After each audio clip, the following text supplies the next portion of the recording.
Maduro se irá del poder antes de Navidad, es lo que aseguró el senador republicano Rick Scott durante una entrevista este fin de semana. Scott es considerado uno de los hombres más cercanos al presidente Trump en el Congreso.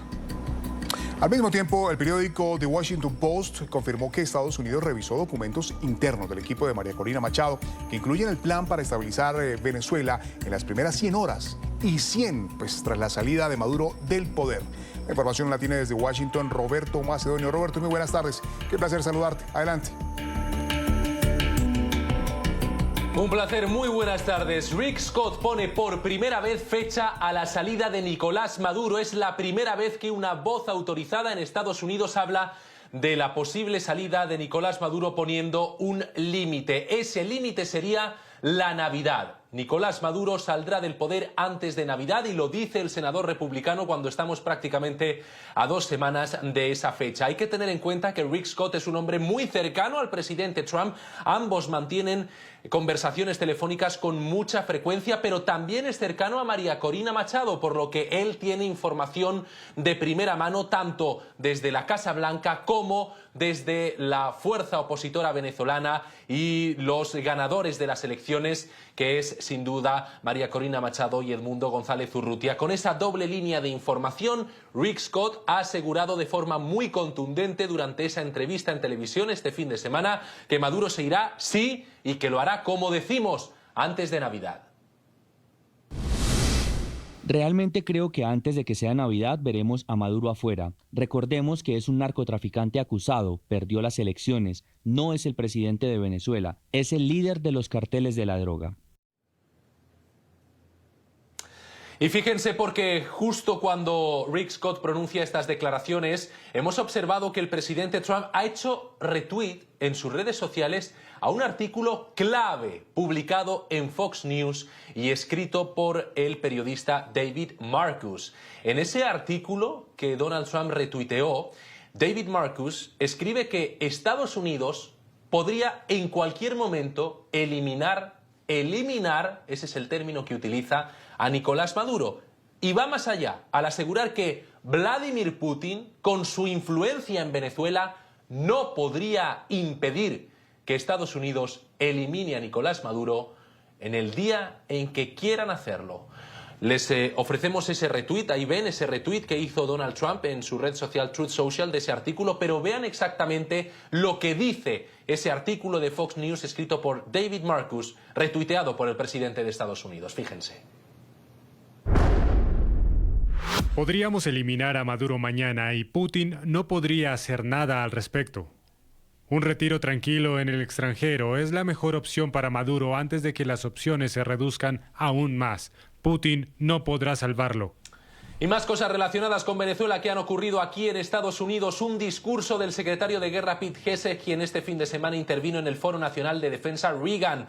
Defendió los ataques a las narcolanchas, pero también criticó a aquellos líderes de Estados Unidos posteriores a la era de Ronald Reagan que realizaron guerras que no dieron resultados, guerras que no funcionaron y que no llevaron a nada. Eso se acabó, dijo Pete Hegseth, quien también habló de la importancia de defender la influencia de Estados Unidos en todo el continente americano, alejando los tentáculos de Rusia en países como Venezuela, por ejemplo. También dijo que el Departamento de Guerra no se distraerá con la construcción de la democracia en otros países y que no van a realizar cambios de régimen como tal desde Estados Unidos.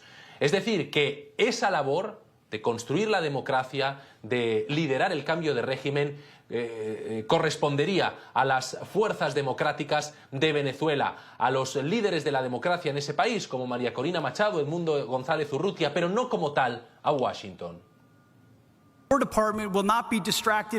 El Departamento de Guerra no va a ser distraído por la construcción de la democracia, intervencionismo, guerras indefinidas, cambio de régimen, cambio climático o cualquiera de estos grupos moralistas ni construcción ineficaz de la nación.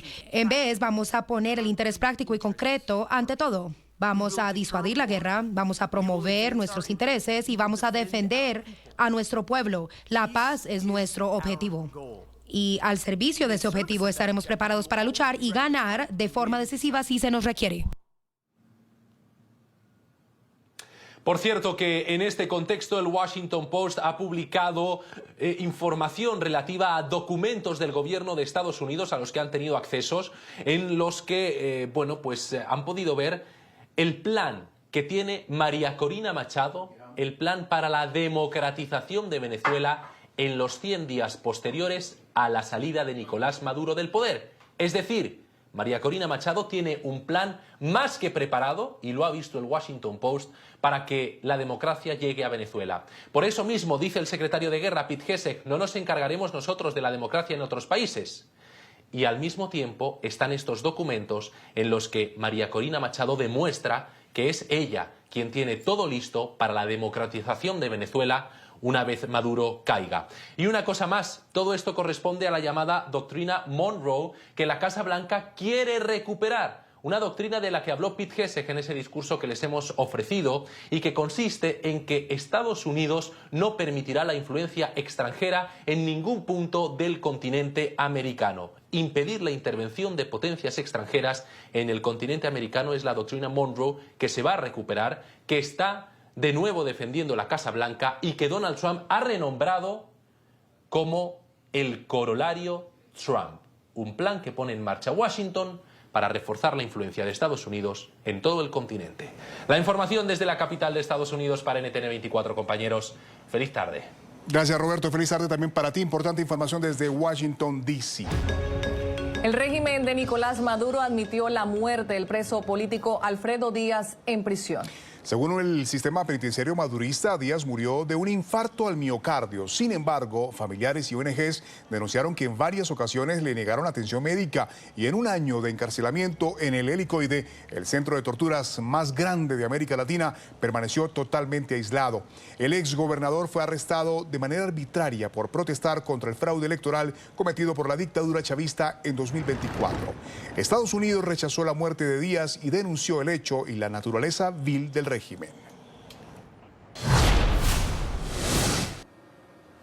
Por su parte, la ONG Observatorio Venezolano de Prisiones aseguró que el régimen madurista tendrá que responder ante la justicia por las 25 muertes que contabiliza desde 2015 bajo custodia del Estado. El organismo denunció que en 26 años el régimen ha convertido las cárceles en centros de tortura donde su política es someter a los privados de libertad a tratos crueles, degradantes e inhumanos, aislamientos prolongados sin acceso a una defensa privada y la nula atención médica. Ampliamos esta información desde Caracas con nuestro periodista Oliver Fernández. Oliver, muy buenas tardes. Por favor, vamos con tu reporte.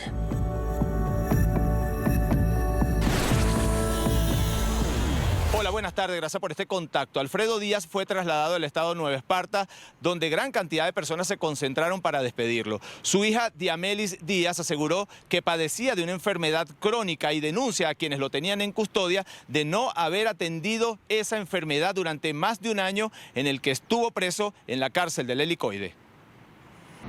Uso este medio para informar que a mi padre lo mataron lentamente. El pasado 24 de noviembre, cuando lo detuvieron, mi papá quería salir del país buscando asistencia médica. Padecía de una enfermedad que debía de ser atendida. Y en Venezuela no podía. Cuando lo detienen, se les dio conocimiento de que debía tener tratamiento y le hicieron caso omiso. En un año y días lo mataron. Mi padre diariamente sufría secuelas como desmayos, falta de oxígeno, fuertes dolores en el pecho e incluso convulsionaba. Entre tanto, el Ministerio de Servicio Penitenciario publicó un comunicado en el que asegura que supuestamente Alfredo Díaz fue atendido en primera instancia por sus compañeros de celda y luego se le dio la atención primaria. Fue trasladado a un hospital en Caracas donde supuestamente falleció. En Caracas, soy Oliver Fernández, NTN 24. Oliver, gracias. Y hoy el gendarme argentino Nahuel Gallo García cumple un año detenido arbitrariamente, incomunicado presuntamente en la cárcel El Rodeo 1 bajo control del régimen madurista. Su esposa, María Alexandra Gómez, volvió a exigir su liberación y describió la angustia que atraviesa desde diciembre de 2024. Gallo fue arrestado por guardias nacionales subordinados a la dictadura que operaban en una de las fronteras terrestres con Colombia. Su familia ha dicho que contaba con el permiso de ingreso. Gómez, que reside en Argentina junto a su hijo Víctor Benjamín, afirmó que la incertidumbre crece con el paso del tiempo. La última conversación que sostuvo Gómez con Gallo fue hace exactamente un año en una videollamada cuando él hacía escala en Bogotá antes de cruzar hacia el país vecino. Estamos obviamente con incertidumbre de lo que pasa, porque vemos todo lo que está pasando en Venezuela y veo todo lo que está pasando en Venezuela y me pregunto si cómo está Nahuel, ¿no? O sea, cómo me empieza esa angustia de pensar en él, de cómo lo podemos ayudar desde acá, pero bueno, yo no he dejado ni un segundo de trabajar, de luchar, de denunciar. Hace una semana yo me reuní con la ministra Patricia Bullrich, me dijeron que están trabajando, que están haciendo todo lo posible para que Nahuel regrese a casa. El gobierno de Argentina reiteró su compromiso para lograr que el régimen de Nicolás Maduro libere al gendarme Nahuel Gallo. También volvió a denunciar al mundo esta desaparición forzada que viola flagrantemente el derecho internacional. La situación del cabo primero Nahuel Gallo, que permanece detenido de manera ilegal sin garantías judiciales ni acceso de sus familiares, constituye una detención arbitraria e injustificada por parte de las autoridades venezolanas. Como ha sido reiteradamente denunciado por nuestro país, la permanencia del gendarme argentino en esta inaceptable situación constituye un claro caso de desaparición forzada y una flagrante violación del derecho internacional. Y en medio de la crisis aérea que vive Venezuela, la aerolínea venezolana Turpial Airlines ampliará sus operaciones desde Valencia a Bogotá, Colombia, a partir del 10 y 15 de diciembre. Y también retomará su ruta hacia Panamá, mientras el sector intenta compensar la salida de 12 líneas internacionales tras advertencias de seguridad emitidas por Estados Unidos y España.